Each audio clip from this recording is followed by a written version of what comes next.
अवस्था में आपने ही अपनी भक्ति का दीपक तुमने ही तो जलाया है कन्हैया।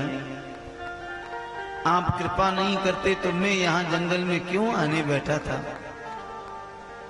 बड़े बड़े योगी यति सन्यासी ज्ञानी ध्यानी दिन रात आपका स्तवन करते हैं, आपके नाम को गाते हैं, आपकी महिमा का गुणागान गाते हैं,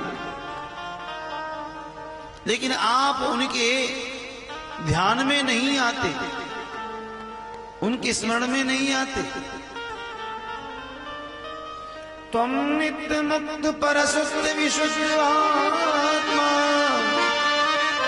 कूटस्थयाद भगवान अंगीसो।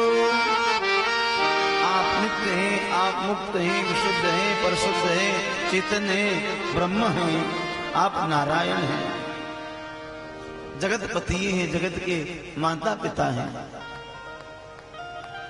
आप ही गुरु हो, आप ही माता हो, आप ही पिता हो।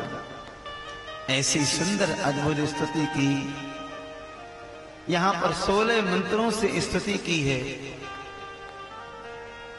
श्री ध्रुव जी महाराज ने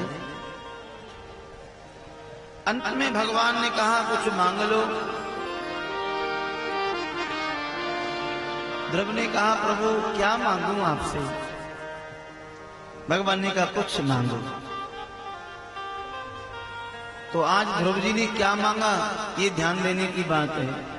ध्रुव जी चाहते तो कुछ भी मांग सकते थे और भगवान दे देते, इसमें कहीं कोई संशय नहीं है। लेकिन जो भगवान के भक्त होते हैं ना, सच्चे भक्त, वो भगवान से सिवाय भगवान के कुछ मांगते ही नहीं हैं। ध्रुव जी ने कहा प्रभु आप देना चाहते तो एक ही वरदान दे दे कि भक्तिर्मुहु प्रवताम त्वयि मे प्रसन्गो भूयादनंत महता कमलासयाना।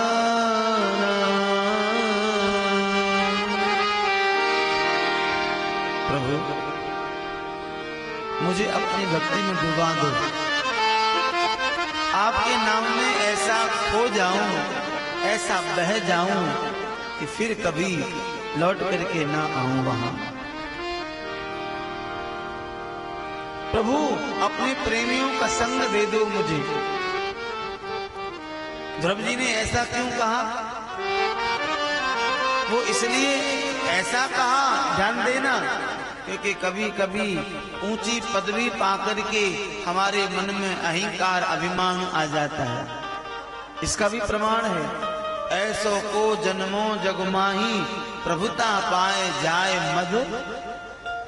संसार में कोई ऐसा जीव नहीं आज तक पैदा हुआ जिसको ऊंचा पद मिला हो, रूप मिला हो, धन मिला हो, वैभव मिला हो, बल मिला हो, उसको अभिमान नहीं हुआ हो।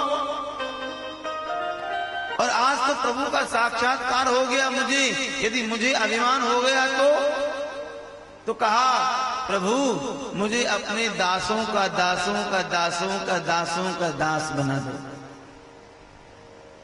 बहुत सुंदर बात कही, ध्यान देने की बात है। मान लो हम भगवान को नहीं पा सकते, भगवान को मिलने के लायक नहीं है, मेरे पास में ऐसा कोई कर्तव्य नहीं है, कुछ भी नहीं है जिससे मुझे भगवान मिल जाए।